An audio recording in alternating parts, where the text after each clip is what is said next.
What's good, S&J fam? Welcome back to the channel. I'm Sean. So today I wanted to show you guys my red velvet cake recipe from scratch, and also my cream cheese icing that I do from scratch too. So all of this is from scratch. None of this is boxed, no boxed over here. I do scratch and it's super moist. It's delicious. The last time I made this cake for a holiday get together, somebody in my family, they probably watching, decided they was going to try to steal the cake because it was just that good. So I'm going to share this recipe with you guys today, and I hope you guys enjoy it. So we're going to get started right with our icing. I like to do my icing first because I'm going to put it in the refrigerator because I've noticed that it's better, easier to spread when the icing is a little firm, not too firm, but a little firm. It makes it easier to spread on the cake when it's done. So you're going to need two 8-ounce pouches of cream cheese, softened, and then you want to do 2 sticks of unsalted butter. You also need 4 cups of sifted confectionery sugar, and you need 1 teaspoon of vanilla for your icing. So let's go ahead and get started with that. So I'm going to put my cream cheese is already in. I'm going to put my butter in. And it's all up to your liking depending on how you want to do it. You can mix this first a little bit, then start adding your sugar, which that's what I'm going to do. Or just make sure that you put just a little bit in and then mix it, because you don't want the sugar to fly everywhere when you turn on your automatic mixer.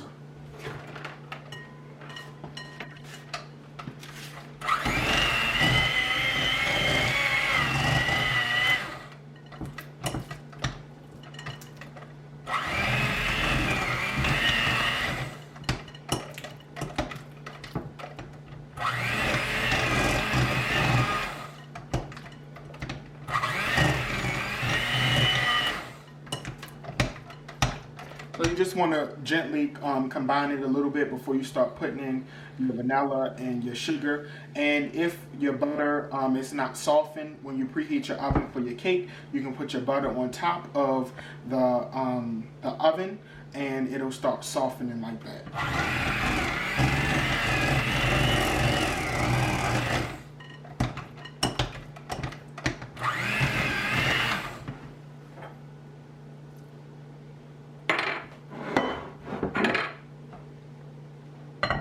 So you just want to add a little bit of sugar at a time. You don't want it to add too much at a time, so you can give it time to combine everything.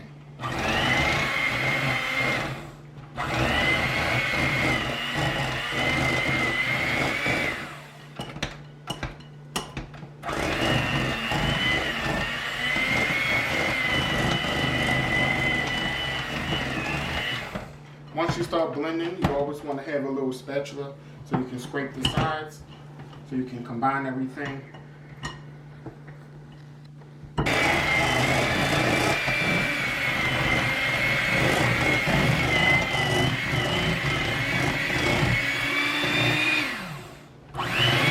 And this really should be on low speed, but that's however you want to do it.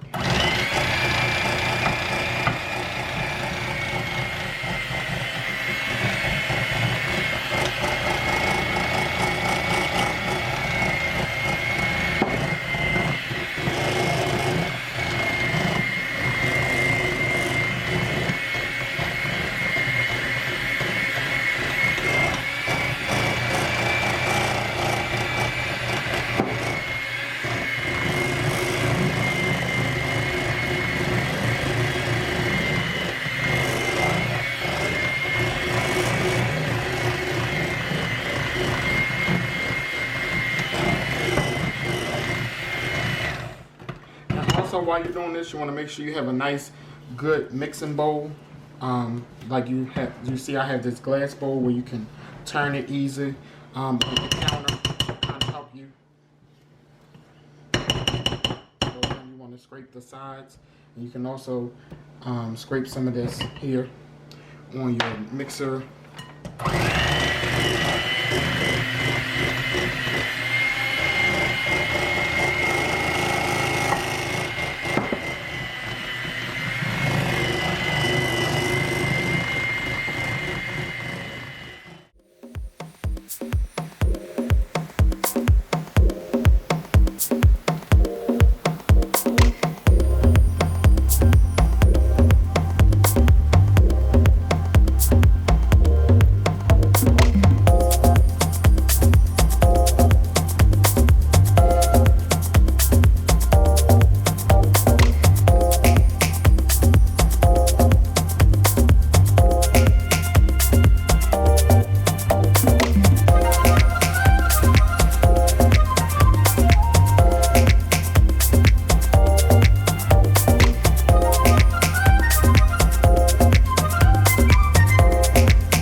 Alright, as you can see, our frosting is done. I'm going to put this in the refrigerator so it can stiffen a little bit, be easier for us to spread. And then I'll see you guys back so we can get started on our cake. Okay, now we're ready to get started on our cake. So I'm going to show you everything that I have for our cake. So here I have some flour, 2.5 cups of flour. This is going to have to be sifted as well, and I'm going to show you how I'm going to do that. I have 1.5 cups of canola oil. Then I have 2 large eggs here, 1.5 cup of sugar here, 1 container, which is 1 ounce of red food coloring. Then we have a teaspoon of vinegar. We also have a teaspoon of baking soda, a teaspoon of cocoa powder, and we also have a teaspoon of vanilla. And way back here in the corner we have a cup of buttermilk. So first we're going to get started with sifting our flour. So I have my handy dandy scooper right here, because you want to, when you sift, you want to make sure that you do as little as possible. And so we're actually going to sift our baking soda, our flour, and our cocoa powder together. But I'm going to start with a little bit of my flour first, and then once I get halfway through my flour mixture, I will add in my cocoa and my baking soda.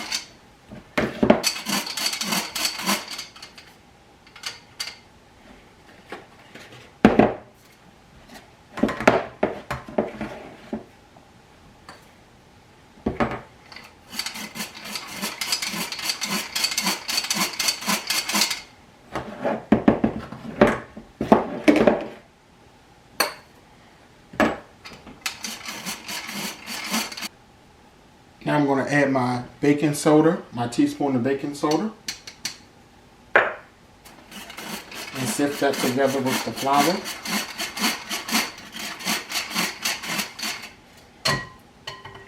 And then I'm going to take the remainder amount of my flour here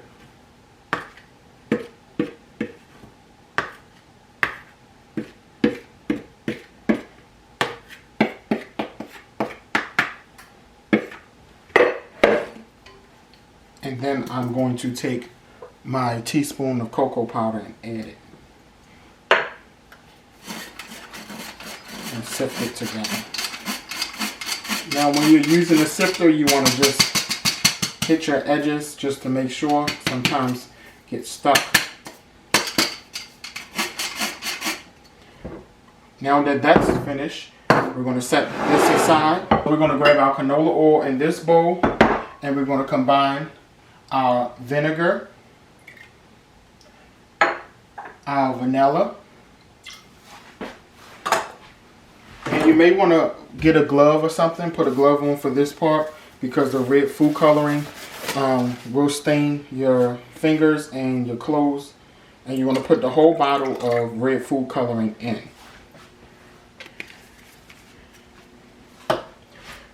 Now I'm actually going to start with this and use this to mix this a little so the red food coloring won't splatter everywhere, and then I may use my hand mixer. It just depends. Now when you do this, you want to make sure that you use a glass bowl to mix this, because you don't want any type of like plastic bowl or anything to stain from the red food coloring.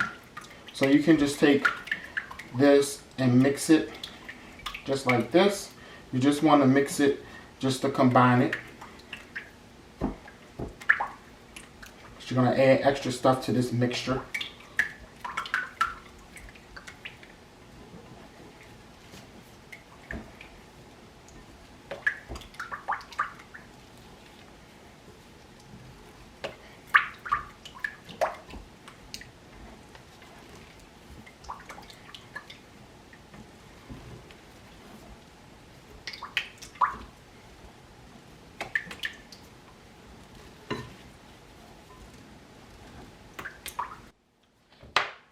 Okay, now you want to add your 2 eggs to the mixture. And you also want to add your sugar to the mixture. And this is where your hand mixer is going to come handy. You want to mix it with your hand mixer.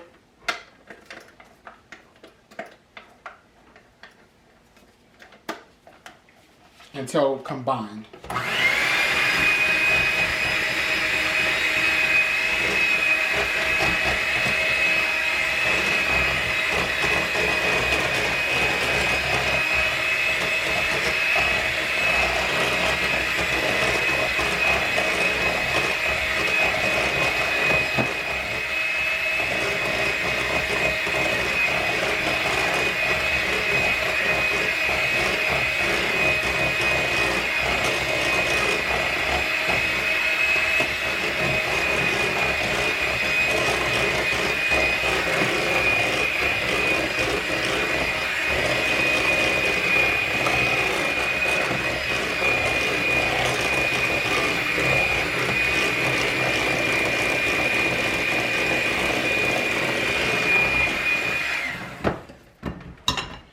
Now that it's nice and combined, we're going to take our buttermilk that I showed you earlier, and we have our sifted flour, baking soda, and cocoa powder.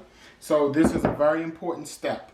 You want to make sure that you're alternating when you do this. You want to alternate flour, buttermilk, and you want to end with your buttermilk. You always want to make sure you end with your buttermilk. So I'm going to start with a little bit of flour.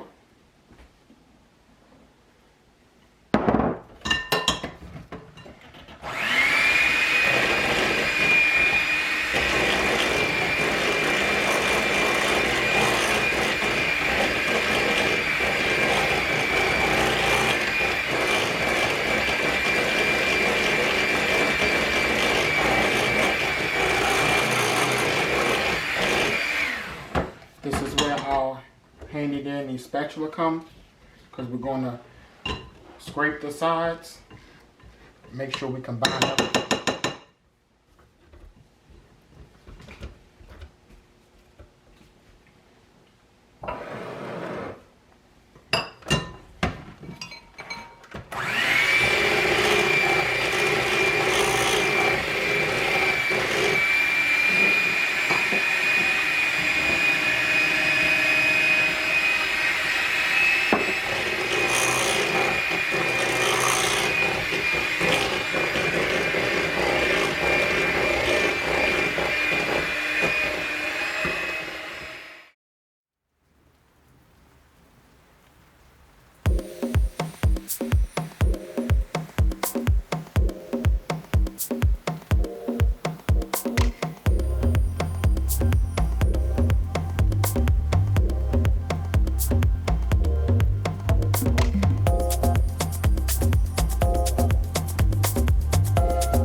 Alright, there you can see our cake batter is finished.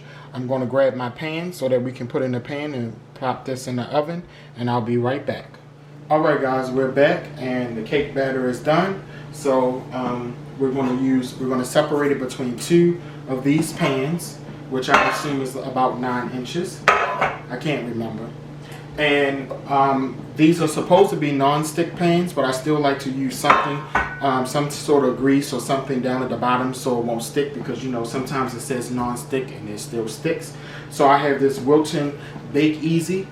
This is made for non-stick spray for cakes. So I'm just going to spray just a little bit at the bottom and wipe it around the whole pan, and then I'm going to start separating it and put it in the pan so we can put it in the oven.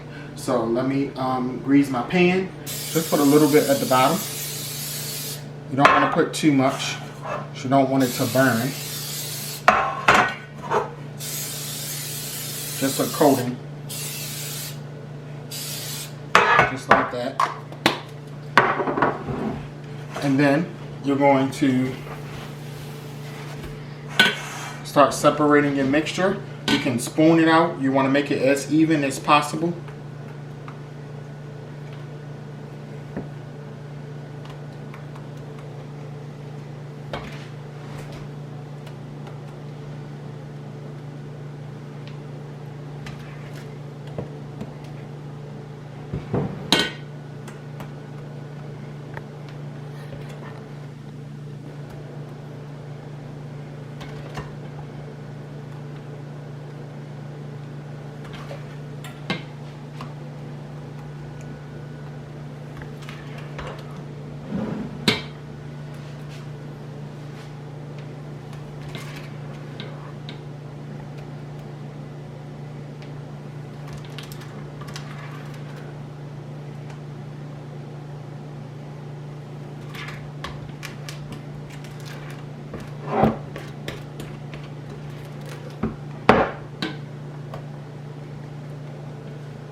You want to get your spatula and just scrape the sides.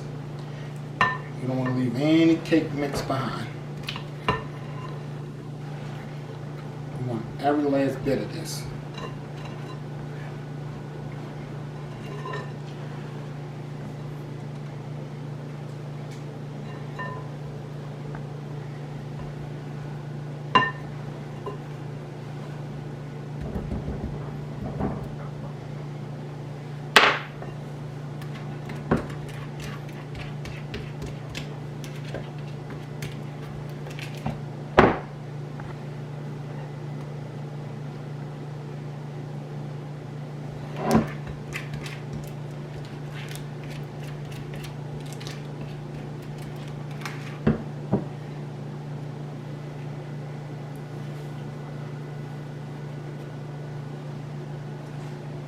I'm going to take your spatula and scoop the batter off your spoon.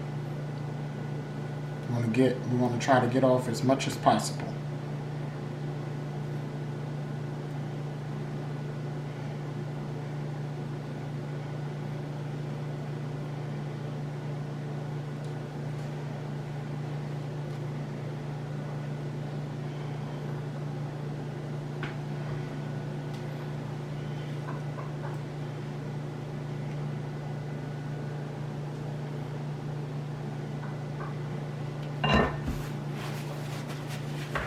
Tap your pan down on your counter. You're going to have a little bit of air bubbles.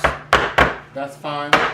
You just want to tap it down just to make sure it's even and to help get some of those air bubbles out. You don't want a lopsided cake.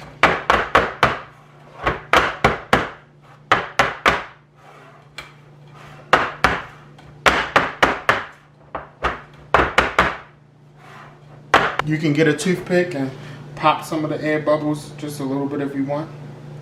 You don't have to, because once you ice it and everything, no one will see that anyway.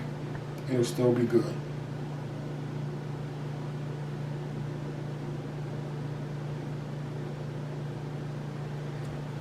But once you do that, you want to make sure there's no pointy areas in your, you want to make sure there's no pointy areas in your cake mix once you do that.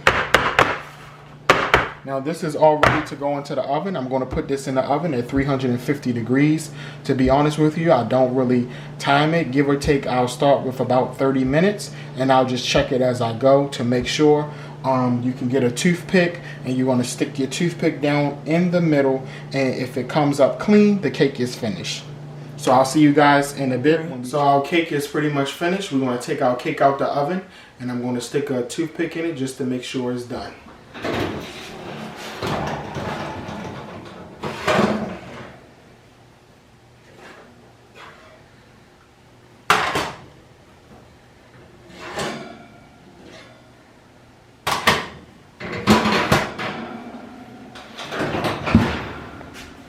So you're going to take this toothpick here and you're just going to stick a toothpick in it. And that one came out clean. And this one came out clean. So it's done. We're going to let it cool just for a few minutes, and then I'm going to take it out of this pan so it can cool a little longer. See you guys in a second. We're going to take our cake out of the pan. I normally take something. I have this wooden stick here, and just take your stick around the edges just to make sure it's not sticking, so it can be easy to come out. Now the pan is still a little hot. I typically like to get it out now to help the cooling process, to get it out of this hot pan. So I have a 9-inch cake pan here. I'm going to put this on top, and again the cake pan is hot, so you want to be careful. And I'm going to take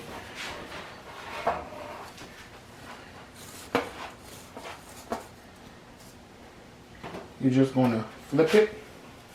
You want to make sure it sits on your thing. And you're going to take this and you're just going to take the sides with your hand towels and pull your pan up. It should come off just like that, clean, just like that. I started icing my cake already. I just want to let you guys know what I did. So I cut off the top of my cake to make it level. When you stack it up, you don't want it, because it puffs out, you don't want it to be lopsided, so I cut it off to make it even, so it can be even. And I also use this spray and seal. Try to use this to help decrease the amount of crumbs that I'm going to get from when I'm icing. Alright guys, there you have it. Red velvet cake from scratch with your cream cheese frosting. I think I did a pretty good job, even though I don't have professional icing skills, but I think I did a pretty good job. Like, comment, share, and subscribe, and we'll see you guys in the next video. Peace. Thanks for watching.